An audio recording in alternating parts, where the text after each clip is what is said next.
आप मंदिर जाते समय, मंदिर में प्रवेश करते समय पैर अगर नहीं धोते हैं तो आपके जीवन में इसका क्या प्रभाव पड़ता है, आपके लिए कैसे कर्म का आश्रय होता है। आज हम इस बारे में जानें। अगर आपकी भी आदत है कि आप कभी कभी या हर रोज ही बिना पैर धोए मंदिर में प्रवेश करते हैं तो कितना बड़ा दोष आपके लिए लग सकता है और आपके लिए आगामी समय में कैसे कर्म को भोगना पड़ सकता है।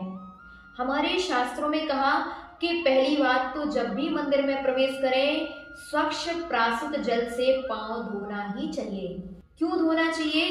क्योंकि इससे आपकी शुद्धि बनी रहती है, आपकी काय शुद्धि बनी रहती है और काय शुद्धि के साथ जब आप भगवान की भक्ति करते हैं तो आपके लिए पुण्य का आश्रय होता है।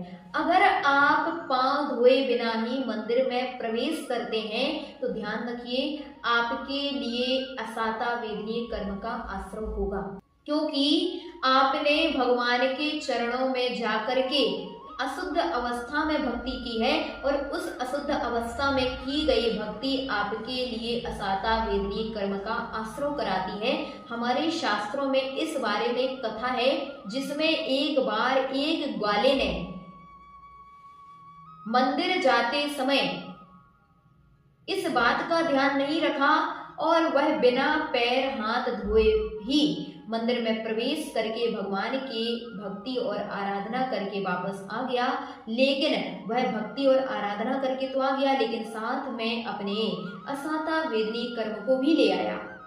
अगले भाव में यद्यपि पूर्व भाव के जो पुण्य था उसने भगवान की भक्ति की थी, उस भक्ति के प्रभाव से वह ग्वाला राजा का तो पुत्र बना, लेकिन फिर भी जो उसने बिना पैर धोए मंदिर में प्रवेश किया था उस पाप कर्म के आश्रयों के कारण उस व्यक्ति के लिए, उस राजा के लिए हाथ पैरों में खुजली हुआ करती थी, उसके लिए यह बीमारी थी। और जब उसने इस बात को अवधि ज्ञानी मुनि महाराज से पूछा कि आखिर क्या कारण है कि मेरे पुण्य का तो बहुत उदय है कि मैं राजा का पुत्र बना हूँ, राजभोगों को भोग रहा हूँ, लेकिन फिर भी मेरे शरीर में इस प्रकार की बीमारी हुई।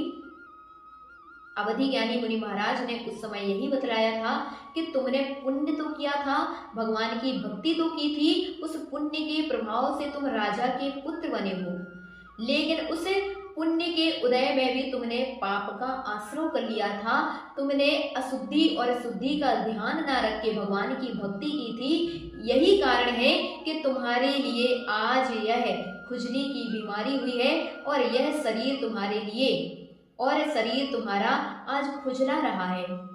इसका तात्पर्य कि हमारे लिए भी इस बात का ध्यान रखना चाहिए कि जब भी मंदिर में प्रवेश करें पैर धो करके ही करना चाहिए। इसके अलावा जब घर में भी प्रवेश करें तो घर में भी पैर धो करके ही प्रवेश करना चाहिए। आज घरों में अशांतियां हैं, संक्लेशताएं हैं, उसका एक कारण यह भी है कि आप जब घर में प्रवेश करते हैं तो बिना हाथ पैर धोए ही प्रवेश कर जाते हैं और आपके साथ वह नेगेटिव ऊर्जा भी आपके घर में प्रवेश कर जाती है जो कि आप बाहर से लाए थे।